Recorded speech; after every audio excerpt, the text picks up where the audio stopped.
ਓਮ ਸ਼ਾਂਤੀ। ਅੱਜ 5/9/2023 ਦੀ ਬਾਣੀ ਹੈ। ਬਾਬਾ ਆਖਦੇ ਨੇ, ਮਿੱਠੇ ਬੱਚੇ, ਸਤ ਦਾ ਸੰਗ ਇੱਕ ਹੀ ਹੈ ਜਿਸ ਨਾਲ ਤੁਹਾਡੀ ਸਦਗਤੀ ਹੁੰਦੀ ਹੈ। ਆਤਮਾ ਪਾਵਨ ਬਣਦੀ ਹੈ, ਬਾਕੀ ਸਭ ਹੈ ਕੁਸੰਗ। ਇਸ ਲਈ ਕਿਹਾ ਜਾਂਦਾ ਹੈ, ਸੰਗ ਤਾਰੇ ਕੁਸੰਗ ਬੁਰੇ। ਅੱਜ ਬਾਬਾ ਨੇ ਆਪਣੇ ਬੱਚਿਆਂ ਨੂੰ ਪ੍ਰਸ਼ਨ ਪੁੱਛਿਆ, ਬਾਪ ਦਾ ਅਜਿਹਾ ਕਿਹੜਾ ਕਰਤੱਵ ਹੈ ਜੋ ਕੋਈ ਵੀ ਧਰਮ ਸਥਾਪਨ ਨਹੀਂ ਕਰ ਸਕਦਾ। ਅੱਜ ਬਾਬਾ ਦਾ ਉੱਤਰ ਹੈ, ਬਾਪ ਦਾ ਕਰਤੱਵ ਹੈ ਸਭ ਨੂੰ ਪਾਤੇ ਤੋਂ ਪਾਵਨ ਬਣਾ ਕੇ ਵਾਪਿਸ ਘਰ ਲੈ ਜਾਣਾ। ਬਾਪ ਆਉਂਦੇ ਹੈ ਸਭ ਨੂੰ ਸਰੀਰਾਂ ਤੋਂ ਮੁਕਤ ਕਰਨ, ਮਤਲਬ ਮੌਤ ਦੇਣ। ਇਹ ਕੰਮ ਕੋਈ ਧਰਮ ਸਥਾਪਕ ਨਹੀਂ ਕਰ ਸਕਦਾ। ਉਹਨਾਂ ਦੇ ਪਛਾੜੀ ਤੇ ਉਹਨਾਂ ਦੇ ਧਰਮ ਦੀਆਂ ਪਾਵਨ ਆਤਮਾਵਾਂ ਉੱਪਰ ਤੋਂ ਉਤਰਦੀਆਂ ਹੈ ਅਤੇ ਆਪਣਾ ਆਪਣਾ ਪਾਠ ਵਜਾਉਣ ਪਾਵਨ ਤੋਂ ਪਾਤਿਤ ਬਣਦੀਆਂ ਹੈ। ਗੀਤ ਹੈ ਅੱਜ ਦਾ, ਜਾਗ ਸਜਣੀਆਂ ਜਾਗ, ਸੁਖ ਕੇ ਦਿਨ ਆਏ ਕੀ ਆਏ। ਓਮ ਸ਼ਾਂਤੀ। ਬੱਚਿਆਂ ਨੇ ਗੀਤ ਸੁਣਿਆ, ਕਿਸਨੇ ਸੁਣਾਇਆ? ਸਾਜਨ ਨੇ। ਸਭ ਹੈ ਸਜਣੀਆਂ ਜਿਸ ਨੂੰ ਭਗਤੀਆਂ ਕਿਹਾ ਜਾਂਦਾ ਹੈ। ਭਗਵਾਨ ਹੈ ਇੱਕ ਜਿਸ ਨੂੰ ਭਗਤ ਯਾਦ ਕਰਦੇ ਹੈ ਤਾਂ ਉਸ ਨੂੰ ਕਿਹਾ ਜਾਂਦਾ ਹੈ ਸਾਜਨ। ਭਗਤ ਕਹਿਣ ਨਾਲ ਮੇਲ ਅਤੇ ਫੀਮੇਲ ਦੋਵੇਂ ਉਸ ਵਿੱਚ ਆ ਜਾਂਦੇ ਹੈ ਤਾਂ ਸਭ ਹੋ ਗਈਆਂ ਸੀਤਾਵਾਂ। ਰਾਮ ਇੱਕ ਹੈ, ਭਗਤ ਅਨੇਕ ਹੈ, ਭਗਵਾਨ ਇੱਕ ਹੈ। ਉਸ ਭਗਵਾਨ ਨੂੰ ਕਿਹਾ ਜਾਂਦਾ ਹੈ ਪਰਮ ਪਿਤਾ। ਲੌਕਿਕ ਬਾਪ ਨੂੰ ਪਰਮ ਪਿਤਾ ਨਹੀਂ ਕਹਾਂਗੇ, ਉਹ ਹੈ ਲੌਕਿਕ ਸਰੀਰ ਦੇਣ ਵਾਲਾ ਪਿਤਾ।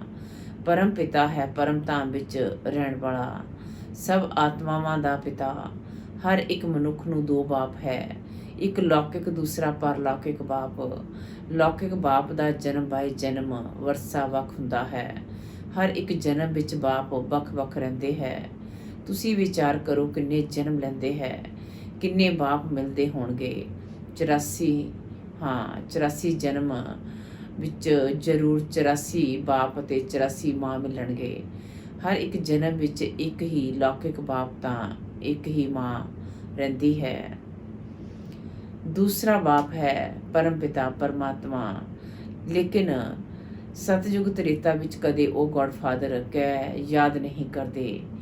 ਹੇ ਪਰਮ ਪਿਤਾ ਪਰਮਾਤਮਾ ਮਿਹਰ ਕਰੋ, ਅਜਿਹਾ ਕਦੇ ਨਹੀਂ ਕਹਿੰਦੇ। ਇਸ ਲਈ ਸਮਝਾਇਆ ਜਾਂਦਾ ਹੈ, ਸਤਯੁਗ ਤ੍ਰੇਤਾ ਵਿੱਚ ਇੱਕ ਹੀ ਬਾਪ ਹੁੰਦਾ ਹੈ। ਫਿਰ ਦੁਆਪਰ ਕਲਯੁਗ ਵਿੱਚ ਜਿਸ ਨੂੰ ਭਗਤੀ ਮਾਰਗ ਕਿਹਾ ਜਾਂਦਾ ਹੈ, ਉੱਥੇ ਸਭ ਨੂੰ ਦੋ ਬਾਪ ਹੈ, ਮੇਲ ਅਤੇ ਫੀਮੇਲ। ਸਭ ਨੂੰ ਦੋ ਬਾਪ ਹੈ, ਪਰ ਲੌਕਿਕ ਬਾਪ ਨੂੰ ਯਾਦ ਕਰਦੇ ਹੈ ਕਿਉਂਕਿ ਇਹ ਦੁੱਖ ਧਾਮ ਹੈ। ਦੁੱਖ ਧਾਮ ਵਿੱਚ ਦੋ ਬਾਪ, ਸੁਖ ਧਾਮ ਵਿੱਚ ਇੱਕ ਹੀ ਬਾਪ। ਇੱਥੇ ਤਾਂ ਕੋਈ ਲੌਕਿਕ ਬਾਪ ਹੈ, ਦੂਸਰਾ ਫਿਰ ਸਭ ਦੇ ਦੁੱਖ ਨਿਵਾਰਨ ਕਰਨ ਵਾਲਾ ਬਾਪ ਹੈ ਜਿਸ ਨੂੰ ਸਭ ਯਾਦ ਕਰਦੇ ਹੈ ਕਿ ਇਸ ਦੁੱਖ ਤੋਂ ਛੁਡਾਓ, ਰਹਿਮ ਕਰੋ। ਆਧਾ ਕਲਪ ਹੈ ਦੁੱਖ ਧਾਮ, ਆਧਾ ਕਲਪ ਹੈ ਸੁਖ ਧਾਮ। ਸਤਯੁਗ ਹੈ ਨਵਾਂ ਯੁੱਗ, ਕਲਯੁਗ ਹੈ ਪੁਰਾਣਾ ਯੁੱਗ। ਬਾਪ ਕਹਿੰਦੇ ਹੈ, ਹੁਣ ਅਸੀਂ ਸਤਯੁਗ ਨਵੀਂ ਦੁਨੀਆ ਦੀ ਸਥਾਪਨਾ ਕਰ ਰਹੇ ਹਾਂ। ਕਲਯੁਗ ਪੁਰਾਣਾ ਯੁੱਗ ਦਾ ਵਿਨਾਸ਼ ਹੋਣਾ ਹੈ। ਕਲਯੁਗ ਦੇ ਬਾਅਦ ਫਿਰ ਸਤਯੁਗ ਆਉਣਾ ਹੈ। ਕਲਯੁਗ ਦੇ ਅੰਤ ਸਤਯੁਗ ਦੇ ਆਦਿ ਨੂੰ ਕਲਪ ਦਾ ਸੰਗਮ ਕਿਹਾ ਜਾਂਦਾ ਹੈ। ਇਹ ਹੈ ਕਲਿਆਣਕਾਰੀ ਯੁੱਗ ਕਿਉਂਕਿ ਪਾਤਿਤ ਤੋਂ ਪਾਵਨ ਬਣਨਾ ਹੁੰਦਾ ਹੈ। ਕਲਯੁਗ ਵਿੱਚ ਹੈ ਪਾਤਿਤ ਮਨੁੱਖ, ਸਤਯੁਗ ਵਿੱਚ ਹੈ ਪਾਵਨ ਦੇਵਤਾ। ਬਾਪ ਸਮਝਾਉਂਦੇ ਹੈ ਕਿ ਇਹ ਆਸੁਰੀ ਰਾਵਣ ਸੰਪਰਦਾਇ ਹੈ। ਹਰ ਇੱਕ ਦੇ ਵਿੱਚ 5 ਵਿਕਾਰਾਂ ਦੀ ਪ੍ਰਵੇਸ਼ਤਾ ਹੈ। ਉਸ ਨੂੰ ਕਹਾਂਗੇ Ravan Omni present, God Omni present ਨਹੀਂ।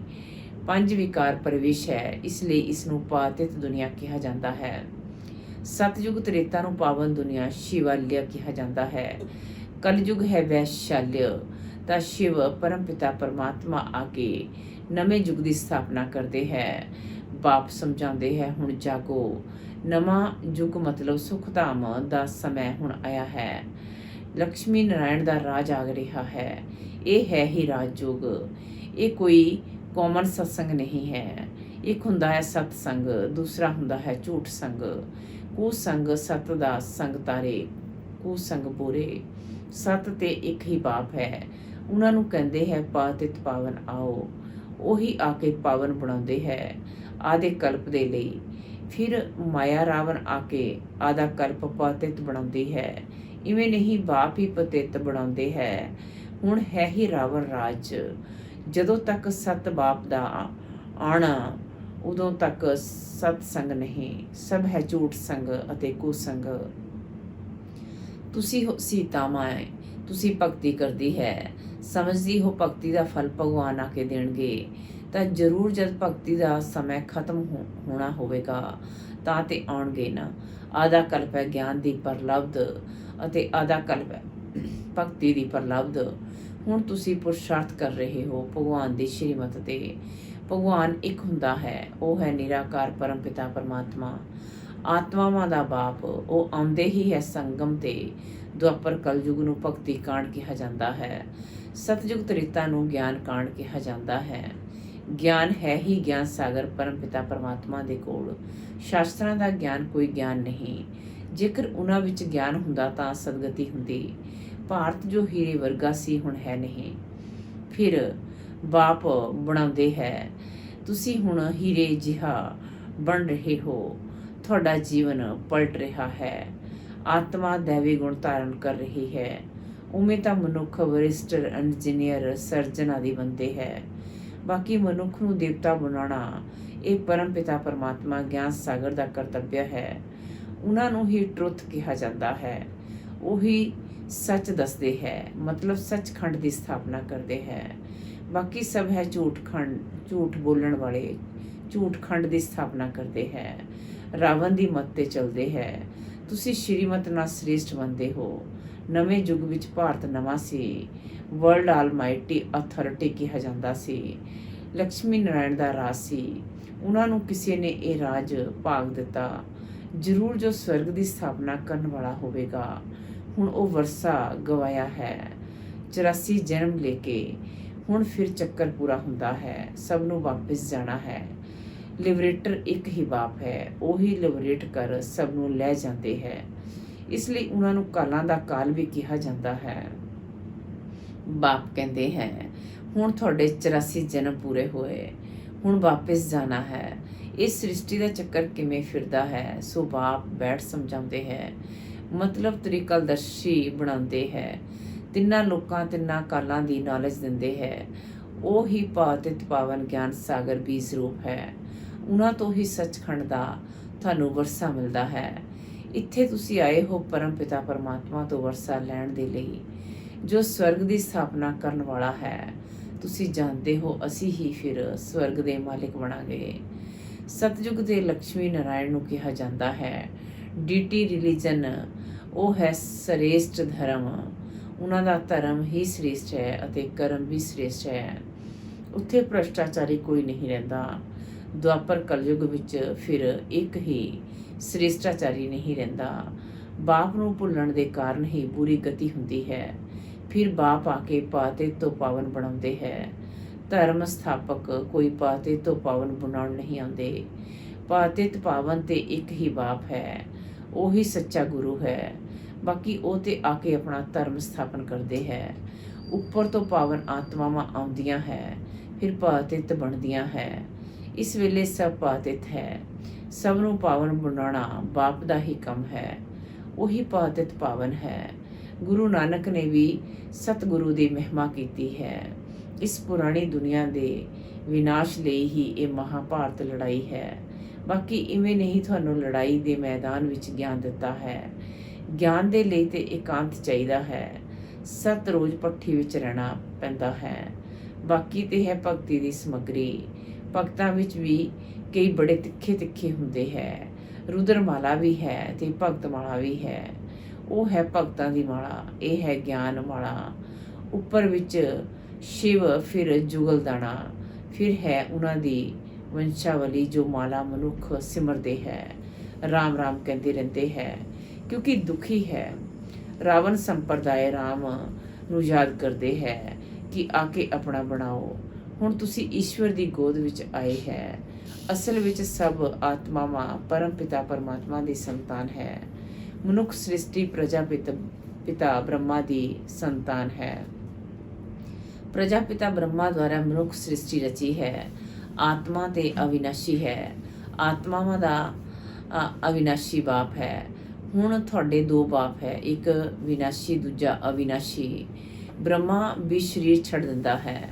ਸ਼ਿਵ ਬਾਬਾ ਨੂੰ ਤੇ ਆਪਣਾ ਸਰੀਰ ਹੈ ਨਹੀਂ, ਉਹ ਤਾਂ ਜਨਮ ਮਰਨ ਰਹਿਤ ਹੈ। ਜਨਮ ਮਰਨ ਵਿੱਚ ਤੁਸੀਂ ਬੱਚੇ ਆਉਂਦੇ ਹੋ। ਤੁਸੀਂ ਆਦਿ ਸਨਾਤਨ ਦੇਵੀ ਦੇਵਤਾ ਦੇ ਹੀ 84 ਜਨਮ ਹੈ, ਹਿਸਾਬ ਹੈ ਨਾ। ਗੁਰੂ ਨਾਨਕ ਨੂੰ ਤੇ 500 ਬਰੇ ਹੋਏ, ਤਾਂ ਇਹਨਾਂ ਸਮਿਆਂ ਵਿੱਚ 84 ਜਨਮ ਕਿਵੇਂ ਲੈਣਗੇ? ਬਾਕੀ ਲੱਖਾਂ ਵਰਿਆਂ ਦੀ ਤੇ ਗੱਲ ਹੀ ਨਹੀਂ। ਬਾਪ ਸਮਝਾਉਂਦੇ ਹੈ, ਹੁਣ ਸਭ ਦੇ ਜਨਮ ਆ ਕੇ ਪੂਰੇ ਹੋਏ ਹੈ, ਫਿਰ ਨਵੇਂ ਸਿਰੇ ਖੇਲ ਸਤਯੁਗ ਤੋਂ ਸ਼ੁਰੂ ਹੋਏਗਾ। ਸਤਯੁਗ ਵਿੱਚ ਤਾਂ ਥੋੜੇ ਚਾਹੀਦੇ ਹੈ, ਬਾਕੀ ਇੰਨੇ ਸਭ ਕਿੱਥੇ ਜਾਣਗੇ? ਉਹਨਾਂ ਦੇ ਲਈ ਹੀ ਇਸ ਬੰਭੋਰ ਨੂੰ ਅੱਗ ਲੱਗਣੀ ਹੈ। ਇਹਨਾਂ ਬੰਬਸ, ਨੈਚੁਰਲ ਕਲਾਈਮੇਟਸ ਆਦਿ ਨਾਲ ਸਭ ਖਤਮ ਹੋ ਜਾਣਗੇ। ਬਾਕੀ ਆਤਮਾਵਾਂ ਸਭ ਚਲੀਆਂ ਜਾਣਗੀਆਂ ਮੁਕਤੀ ਧਾਮ। ਇਹ ਕਿਆਮਤ ਦਾ ਸਮਾਂ ਹੈ, ਸਭ ਨੂੰ ਵਾਪਿਸ ਜਾਣਾ ਹੈ। ਭਾਰਤ ਨੂੰ ਅਵਿਨਾਸ਼ੀ ਖੰਡ ਕਿਹਾ ਜਾਂਦਾ ਹੈ, ਕਿਉਂਕਿ ਭਾਰਤੀ ਬਾਪ ਦਾ ਜਨਮ ਸਥਾਨ ਹੈ। ਸ਼ਿਵ ਬਾਬਾ ਭਾਰਤ ਵਿੱਚ ਹੀ ਆਉਂਦੇ ਹੈ। ਪਤਿਤ ਪਾਵਨ ਬਾਪ ਇੱਥੇ ਜਨਮ ਲੈਂਦੇ ਹੈ, ਤਾਂ ਗੋਇਆ ਸਾਰੇ ਧਰਮ ਵਾਲਿਆਂ ਦੇ ਲਈ ਭਾਰਤ ਵੱਡੇ ਤੋਂ ਵੱਡਾ ਤੀਰਥ ਸਥਾਨ ਹੈ। ਇਤਨਾ ਭਾਰਤ ਦਾ ਮਹੱਤਵ ਹੈ, ਪਰ ਮਹੱਤਵ ਨੂੰ ਉਡਾ ਦਿੱਤਾ ਹੈ। ਇਹ ਵੀ ਡਰਾਮੇ ਦਾ ਖੇਲ ਹੈ ਜੋ ਬਾਪ ਹੀ ਆ ਕੇ ਸਮਝਾਉਂਦੇ ਹੈ। ਬਾਪ ਕਹਿੰਦੇ ਹੈ, ਮੈਂ ਹੀ ਗਿਆਨ ਦਾ ਸਾਗਰ ਹਾਂ। ਲਕਸ਼ਮੀ ਨਾਰਾਇਣ ਨੂੰ ਗਿਆਨ ਦਾ ਸਾਗਰ ਨਹੀਂ ਕਿਹਾ ਜਾਂਦਾ। ਉਹਨਾਂ ਵਿੱਚ ਰਚయిਤਾ ਔਰ ਰਚਨਾ ਦੇ ਆਦਿ ਮੱਧਿਅੰਤ ਦਾ ਗਿਆਨ ਨਹੀਂ ਹੈ। ਉਹ ਗਿਆਨ ਜ਼ਰੂਰ ਤੁਹਾਡੇ ਵਿੱਚ ਹੈ। ਤੁਸੀਂ ਹੀ ਮਨੁੱਖ ਤੋਂ ਦੇਵਤਾ ਬਣਦੇ ਹੋ। ਤੁਸੀਂ ਇੱਥੇ ਆਉਂਦੇ ਹੋ ਪਾਤੇ ਤੋਂ ਪਾਵਨ ਬਣ, ਪਾਵਨ ਦੁਨੀਆ ਦਾ ਮਾਲਿਕ ਬਣਨ। ਬਾਪ ਆਤਮਾਵਾਂ ਨਾਲ ਬੈਠ ਗੱਲ ਕਰਦੇ ਹੈ। ਨਿਰਾਕਾਰ ਬਾਪ ਇਹਨਾਂ ਦੇ ਆਰਗਨਸ ਦਾ ਲੋਨ ਲੈ ਕੇ ਪੜ੍ਹਾਉਂਦੇ ਹੈ। ਤੁਹਾਡੀ ਆਤਮਾ ਵੀ ਇਹਨਾਂ ਆਰਗਨਸ ਨਾਲ ਸੁਣਦੀ ਹੈ। ਬਾਬਾ ਨੇ ਸਮਝਾਇਆ ਹੈ, ਆਤਮਾ ਸਟਾਰ ਹੈ ਜੋ ਭਰੂਕੁਟੀ ਦੇ ਵਿਚਕਾਰ ਰਹਿੰਦੀ ਹੈ, ਅਤੇ ਉਹ ਬਾਪ ਹੈ ਸੁਪਰੀਮ ਆਤਮਾ। ਉਹ ਸੁਪਰੀਮ ਆ ਕੇ ਇਹਨਾਂ ਨੂੰ ਆਪ ਸਮਾਨ ਸੁਪਰੀਮ ਬਣਾ ਨਾਲ ਲੈ ਜਾਂਦੇ ਹੈ। ਸਭ ਆਤਮਾਵਾਂ ਦਾ ਗਾਈਡ ਹੈ। ਉਹਨਾਂ ਨੂੰ ਹੀ ਦੁੱਖ ਹਰਤਾ ਸੁਖ ਕਰਤਾ ਕਿਹਾ ਜਾਂਦਾ ਹੈ। ਦੁੱਖ ਤੋਂ ਤੁਹਾਨੂੰ ਲਿਬਰੇਟ ਕਰ ਲੈ ਜਾਣਗੇ। ਸਤਯੁਗ ਵਿੱਚ ਦੁੱਖ ਹੁੰਦਾ ਨਹੀਂ। ਨਵਯੁਗ ਦੀ ਨੌਲੇਜ ਵੀ ਨਵੀਂ ਹੈ ਨਾ। ਇਹ ਗੱਲਾਂ ਮਨੁੱਖਾਂ ਨੇ ਕਦੇ ਸੁਣੀ ਨਹੀਂ ਹੈ। ਭਾਵੇਂ ਚੰਗੇ ਅਤੇ ਬੁਰੇ ਮਨੁੱਖ ਹੈ, ਪਰੰਤੂ ਸਾਰੇ ਪਾਤਿਤ ਤਾਂ ਤੇ ਗੰਗਾ ਤੇ ਇਸ਼ਨਾਨ ਕਰਨੇ ਪਾਵਨ ਬਣ ਜਾਂਦੇ ਹੈ। ਗੰਗਾ ਦਾ ਪਤਿਤ ਪਾਵਨੀ ਨਾਮ ਰੱਖ ਦਿੱਤਾ ਹੈ। ਅਸਲ ਵਿੱਚ ਪਾਤਿਤ ਪਾਵਨ ਤੇ ਬਾਪ ਨੂੰ ਹੀ ਕਿਹਾ ਜਾਂਦਾ ਹੈ। ਪਾਤਿਤ ਦੁਨੀਆ ਤੇ ਬਾਅਦ ਫਿਰ ਪਾਵਨ ਦੁਨੀਆ ਦੀ ਸਥਾਪਨਾ ਹੁੰਦੀ ਹੈ। ਸਤਯੁਗ ਨੂੰ ਵਾਇਸਲੈਸ ਵਰਲਡ ਕਿਹਾ ਜਾਂਦਾ ਹੈ, ਅਤੇ ਉਹ ਹੈ ਸਾਇਲੈਂਸ ਇਨਕਾਰਪੋਰੀਅਲ ਵਰਲਡ। ਆਤਮਾਵਾਂ ਇੱਥੇ ਆ ਕੇ ਪਾਠ ਵਜਾਉਂਦੀਆਂ ਹੈ। ਪਾਠ ਹੈ 84 ਜਨਮਾਂ ਦਾ। ਤੁਸੀਂ ਆਲ ਰਾਊਂਡਰ ਪਾਠ ਵਜਾਉਂਦੇ ਹੈ। ਇਹ ਹੈ ਬਣਿਆ ਬਣਾਇਆ ਡਰਾਮਾ। ਹਰ ਇੱਕ ਵਿੱਚ ਆਪਣਾ ਆਪਣਾ ਪਾਠ ਅਵਿਨਾਸ਼ੀ ਹੈ, ਉਹ ਕਦੇ ਮਿਟਦਾ ਨਹੀਂ ਹੈ। ਤੁਸੀਂ 84 ਜਨਮ ਭੋਗਦੇ ਰਹੋਗੇ। ਚੱਕਰ ਦਾ ਆਦਿ ਅੰਤ ਨਹੀਂ ਹੈ। ਡਰਾਮਾ ਕਦੋਂ ਸ਼ੁਰੂ ਹੋਇਆ ਇਹ ਪ੍ਰਸ਼ਨ ਨਹੀਂ ਉੱਠਦਾ। ਨਾ ਆਦਿ ਹੈ ਨਾ ਅੰਤ ਹੈ। ਸਤਯੁਗ ਆਦਿ ਸਤ ਹੈ ਵੀ ਸਤ, ਉਸੀ ਵੀ ਸਤ। ਇਸ ਚੱਕਰ ਨੂੰ ਸਮਝਣ ਨਾਲ ਤੁਸੀਂ ਸਵਰਗ ਦੇ ਚੱਕਰਵਰਤੀ ਮਹਾਰਾਜਾ ਮਹਾਰਾਣੀ ਬਣਦੇ ਹੋ। ਉਸ ਨੂੰ ਵਰਲਡ ਆਲਮਾਈਟੀ ਅਥਾਰਟੀ ਰਾਜ ਕਿਹਾ ਜਾਂਦਾ ਹੈ, ਜੋ ਵਰਲਡ ਆਲਮਾਈਟੀ ਬਾਪ ਤੋਂ ਮਿਲਦਾ ਹੈ। ਤੁਸੀਂ ਬੇਹੱਦ ਦੇ ਬਾਪ ਤੋਂ 21 ਪੀੜ੍ਹੀ ਦੇ ਲਈ ਸੁੱਖ ਦਾ ਵਰਸਾ ਪਾਉਂਦੇ ਹੈ। ਬਾਪ ਨੂੰ ਕਿਹਾ ਜਾਂਦਾ ਹੈ ਹੈਵਨਲੀ ਗੋਡ ਫਾਦਰ। ਹੈਵਨ ਦਾ ਵਰਸਾ ਦੇਣ ਵਾਲਾ ਬਾਪ ਕਹਿੰਦੇ ਹੈ, ਮੈਂ ਕਲਪ ਦੇ ਸੰਗਮ ਯੁਗੇ ਤੇ ਆ ਕੇ ਸਵਰਗ ਦਾ ਵਰਸਾ ਦਿੰਦਾ ਹਾਂ। ਜੋ ਪੁਰਸ਼ਾਰਥ ਕਰਨਗੇ ਉਹ ਸੂਰਜਵੰਸ਼ੀ ਰਜਾਈ ਵਿੱਚ ਆਉਣਗੇ। ਇਹ ਕੋਈ ਕਾਮਨ ਸਤਸੰਗ ਨਹੀਂ ਹੈ, ਇਹ ਹੈ ਗੋਡਲੀਜ਼ ਯੂਨੀਵਰਸਿਟੀ। ਭਗਵਾਨੂ ਵਾਚਨ ਭਗਵਾਨ ਪੜ੍ਹਾ ਕੇ ਮਨੁੱਖਾਂ ਨੂੰ ਦੇਵਤਾ ਬਣਾਉਂਦੇ ਹੈ। ਅਜਿਹਾ ਕੋਈ ਸਤਸੰਗ ਨਹੀਂ ਹੋਵੇਗਾ ਜਿਸ ਵਿੱਚ ਕਹਿਣ ਕਿ ਅਸੀਂ ਮਨੁੱਖ ਤੋਂ ਦੇਵਤਾ ਬਣਾਵਾਂਗੇ। ਹੁਣ ਤੁਸੀਂ ਬੱਚੇ ਨਈ ਦੁਨੀਆ ਵਿੱਚ ਦੇਵੀ ਦੇਵਤਾ ਪਦਵੀ ਪਾਉਣ ਦੇ ਲਈ ਪੁਰਸ਼ਾਰਥ ਕਰ ਰਹੇ ਹੋ। ਸਮਝਾਉਣਾ ਚਾਹੀਦਾ ਹੈ ਤਾਂ ਬਾਪ ਹੁੰਦਾ ਹੈ ਇੱਕ ਬੇਹੱਦ ਦਾ ਬਾਪ, ਇੱਕ ਹੱਦ ਦਾ। ਅਸੀਂ ਬੇਹੱਦ ਦੇ ਬਾਪ ਤੋਂ ਵਰਸਾ ਲੈ ਰਹੇ ਹਾਂ। ਤੁਹਾਨੂੰ ਵੀ ਰਾਏ ਦਿੰਦੇ ਹਾਂ, ਵਰਸਾ ਲਵੋ। ਸ੍ਰੇਸ਼ਟ ਤੇ ਸ੍ਰੇਸ਼ਟ ਪਰਮ ਪਿਤਾ ਪਰਮਾਤਮਾ ਦੀ ਮੱਤ ਤੇ ਚੱਲਣ ਨਾਲ ਤੁਸੀਂ ਸਵਰਗ ਦੇ ਮਾਲਿਕ ਬਣੋਗੇ।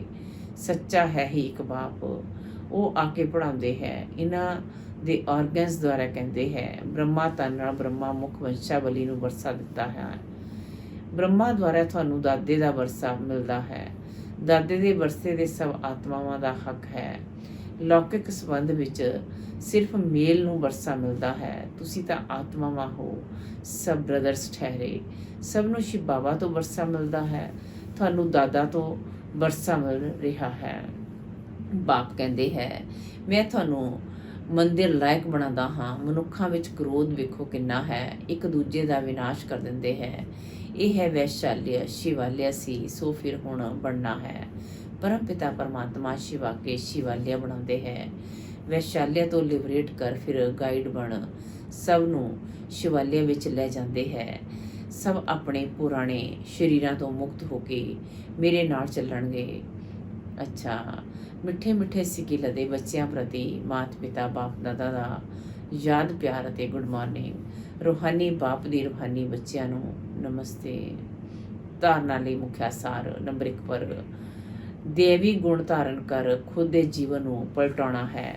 ਸੱਚਖੰਡ ਵਿੱਚ ਚੱਲਣ ਦੇ ਲਈ ਸੱਚੇ ਬਾਪ ਨਾਲ ਸੱਚਾ ਰਹਿਣਾ ਹੈ।